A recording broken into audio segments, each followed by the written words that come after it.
Hai, Assalamualaikum. Macam mana nak tingkatkan keyakinan diri bercakap depan orang ramai? Tidak semua orang dilahirkan dengan trait personality extrovert. Di mana personality extrovert tu bermaksud dia mudah boleh bercakap, berinteraksi, berkomunikasi depan orang ramai, depan khalayak ramai. Dia ada keberanian. Mungkin personality itu dibina daripada kecil, didikan keluarga, pergaulan dengan rakan-rakan di sekolah dan sebagainya. Dan kebanyakan individu juga sukar berkomunikasi depan orang ramai, tak boleh bercakap di khalayak ramai, hanya boleh bercakap, lebih suka bersendirian, hanya boleh berborak, bercakap dengan orang yang paling dirapat, dikenali kan. Tapi dalam situasi sekarang di alam persekolahan, kita kadang-kadang ada tugasan kumpulan, kena present di hadapan tugasan individu pun di sekolah, di hadapan kawan-kawan berjumlah 35 orang dan guru. Macam mana kita nak berhadapan di peringkat universiti? Kita kena present, buat presentation, persembahkan di hadapan lebih 50 hingga 100 orang rakan sekuliah dalam dewan kuliah dan lecturer. Macam mana kita nak present, nak bina keyakinan diri kita. Dan apabila kita melangkah di alam kerjaya, kita nak temuduga kerja depan majikan kita yang tak pernah kita nampak, tak pernah kenal dan macam mana kita nak buat presentation depan klien, depan customer, memberi ceramah, macam mana. Jadi hari ini sama-sama kita belajar, kita manfaatkan cara bagaimana nak meningkatkan keyakinan diri kita. Jom. Hai, boleh cikgu tanya soalan? Okey, boleh tak kalau bercakap depan orang ramai? Jadi MC, juruacara? Kenapa? Malu. Dua-dua malu? Tak nak try? Pernah tak bercakap depan orang ramai? Pernah. Nah, apa perasaan? Malu, kadang-kadang malu, kadang-kadang tidak malu lagi. Okey. Kalau tiba-tiba cikgu bagi kertas untuk beri jadi juruacara, boleh? Boleh. Boleh. Very good. Sebab ada yakin sikit. Pernah praktis? Berani. Okay, very good. Okay, thank you. Bye. Pernah tak bercakap depan orang ramai? Pernah. Malu tak? Malu jugalah. Pernah jadi juruacara atas pentas? Pernah. Pernah? Tak pernah? Okey, apa perasaan jadi juruacara atas pentas? Ada juga rasa gemetar, ada juga rasa happy sebab dapat berpengalaman jadi juru cakap. Okey, kamu? Rasa happy and then ada rasa nervous bila takut tersalah cakap, tersalah semua tu depan orang ramai. Kamu tak pernah kan? Tapi kalau diberi peluang nak tak? Tak nak? Sebab apa? Tapi kalau masuk universiti nanti kena buat presentation depan rakan kelas macam 100 orang, macam mana?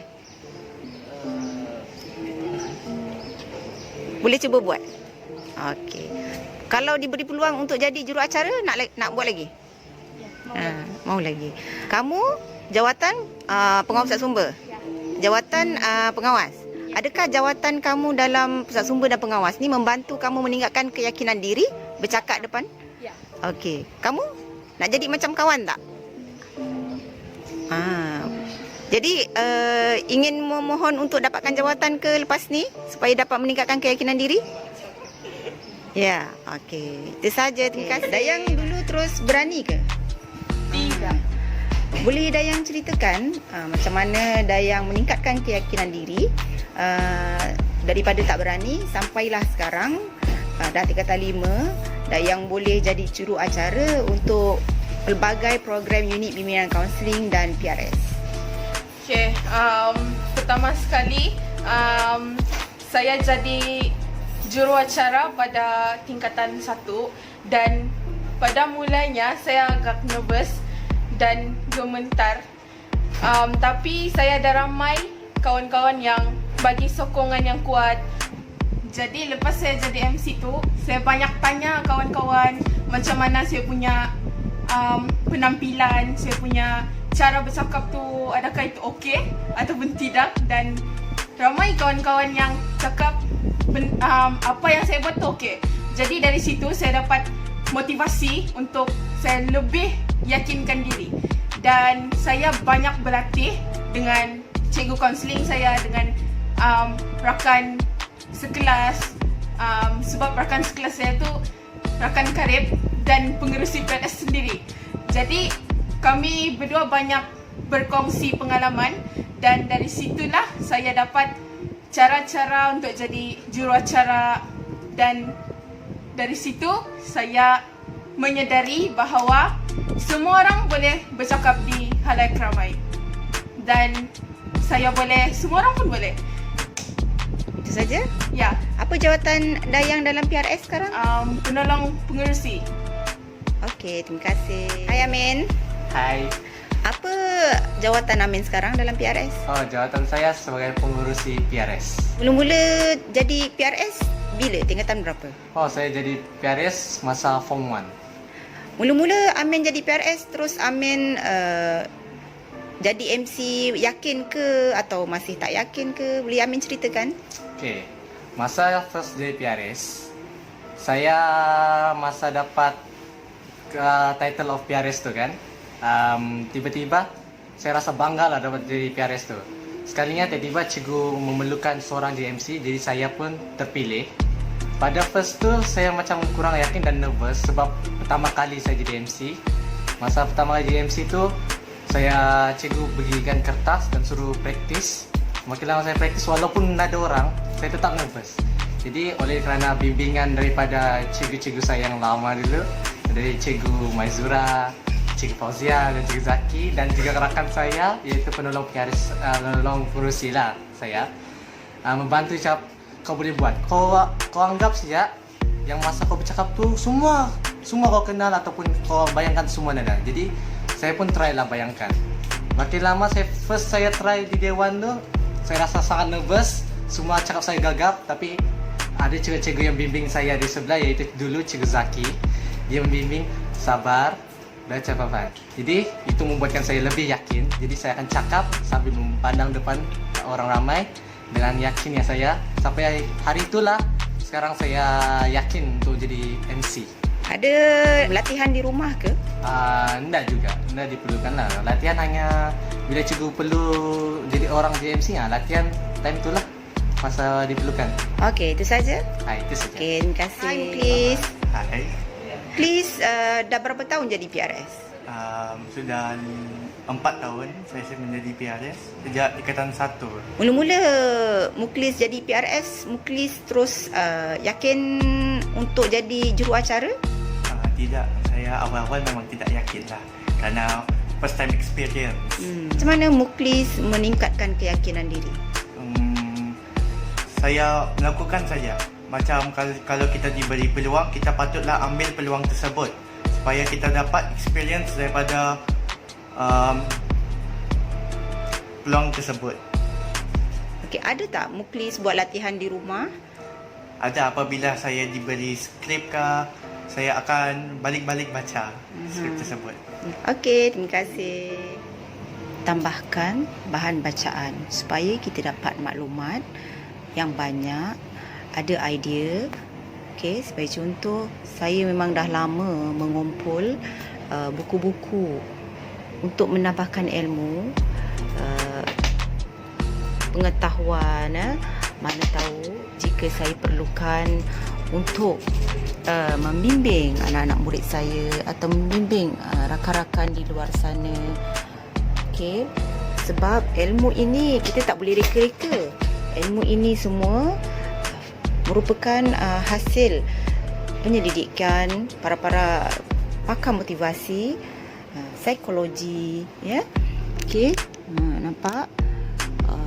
Bukan saya ni ulat buku ya, tapi ialah untuk kita selain daripada sambung belajar ke peringkat ijazah, master dan juga PhD, pembacaan buku juga merupakan satu sumber untuk kita tambah ilmu, tambah maklumat dalam diri kita.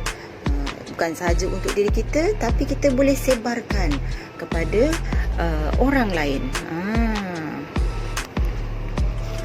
Teknik permulaan paling awal untuk meningkatkan keyakinan diri kita bercakap di hadapan khalayak ramai adalah cakap dahulu, berlatih di hadapan cermin.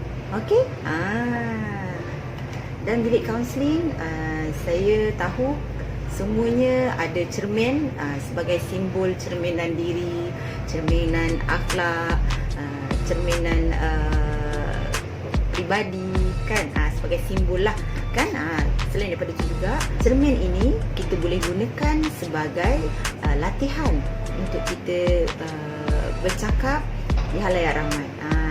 Pada permulaan, kita mula dengan bercakap di hadapan diri sendiri dulu. Kita melihat diri kita, image, refleksi diri kita di hadapan cermin, kita boleh tengok gaya mulut kita, mata kita apabila kita berhadapan dengan orang lain. Jadi kita boleh mengubah suai bentuk mulut, macam manakah kita boleh bercakap di halayak ramai dengan kelihatan yakin. Adakah senyuman begini kita nampak elok? Adakah mata kita apabila kita bulatkan akan nampak lebih yakin, lebih ceria? Kita boleh ubah suai image kita di hadapan cermin terlebih dahulu sebagai latihan. Dan seterusnya, kita boleh bercakap. Hai, apa khabar? Assalamualaikum. Pada hari ini, saya akan membentangkan tajuk motivasi meningkatkan keyakinan diri. Selain itu juga, saya banyak meningkatkan keyakinan diri saya melalui tontonan VCD ceramah Datuk Fazilah Kamsar, dan pelbagai lagi VCD contoh pakar motivasi. Daripada tontonan video ini, saya belajar bagaimana mereka menyampaikan ceramah motivasi, mereka bercakap di halayak ramai. Dan bukan saya meniru sebiji-sebiji, cuma teknik penyampaian yang mereka gunakan, mereka aplikasikan, saya cuba aplikasikan dalam ceramah yang saya sampaikan atau motivasi, ataupun apabila saya bercakap di halayak ramai, terutama sekali depan murid-murid, ibu bapa dan penonton ceramah saya. Kita boleh juga menonton contoh-contoh penceramah yang di luar sana melalui YouTube, bukan sahaja dalam Malaysia tapi luar negara pun kita boleh tengok. Kita boleh ambil contoh, ambil panduan untuk meningkatkan lagi kekuatan keyakinan diri kita bercakap di depan ramai. Alright? Tak salah untuk kita cuba sediakan teks bagi permulaan, ataupun bagi rakan-rakan di luar sana untuk berucap di halayak ramai. Pada awalnya mungkin kita perlukan teks, apatah lagi untuk melihat div-div jemputan. Kita nak tahu jawatannya, nak tahu susunan siapa yang perlu disebut terlebih dahulu. Jadi kita perlukan teks. Tapi bila kita dah terbiasa lama kelamaan, insya-Allah kita boleh mudah untuk bercakap di halayak ramai walaupun tanpa menggunakan teks. Tapi bila menggunakan teks, kita akan lebih yakinlah dan dapat berlatih. Alright? Macam mana? Setelah menonton tips yang saya cadangkan untuk meningkatkan potensi diri sebentar tadi, saya harap sedikit sebanyak dapat membantu anda di luar sana terus meningkatkan keyakinan diri. InsyaAllah, tak apa, kita mula daripada kosong. Saya ingin berkongsi cerita saya sendiri. Semasa saya di sekolah rendah, saya memang tak yakin. Namun, apa yang banyak membantu saya adalah jawatan saya dalam pengawas, dalam lembaga disiplin pelajar di sekolah, sangat membantu meningkatkan keyakinan diri saya. Masa saya di darjah 6, saya mengikuti satu camp akademik. Fasilitator mengajukan soalan dan mahu wakil sekolah menjawabnya. Jadi apabila saya keluar ke hadapan, memang perasaan saya sangat gemuruh, sangat takut, sangat gemetar sebab tidak pernah ada pengalaman untuk berhadapan dengan orang lain, apatah lagi yang lain sekolah. Tangan saya sejuk, hidung sejuk, lutut menggeletar. jantung seperti nak pecah. Tapi saya kuatkan diri sendiri. Saya tak tahu datang dari mana. Semangat itu mengatakan saya boleh buat. Dan saya ambil mikrofon daripada tangan fasilitator. Saya menjawab soalan tersebut. Hasil pada titik tolak tersebut, saya cuba untuk ke depan di halayak ramai, membuatkan saya ingin cuba lagi sehinggalah di peringkat berjaya sekarang. Berikan tepukan kepada diri sendiri sebab berjaya datang sekolah hari ini walaupun untuk budaya itu. Okey? Kami seperti sendiri, kehadiran anda hari ini adalah titik permulaan kejayaan anda masa hadapan. Saya masih lagi belajar untuk meningkatkan kemahiran bercakap di depan orang ramai, dan saya ingin sama-sama membantu masyarakat di luar sana. Jom kita mulakan. Apa yang kita takuti, apa yang kita geruni, kita cuba, insya-Allah kita boleh buat dan boleh berjaya. Okey, itu sahaja perkongsian saya untuk meningkatkan keyakinan diri bercakap di halayak ramai. Bye.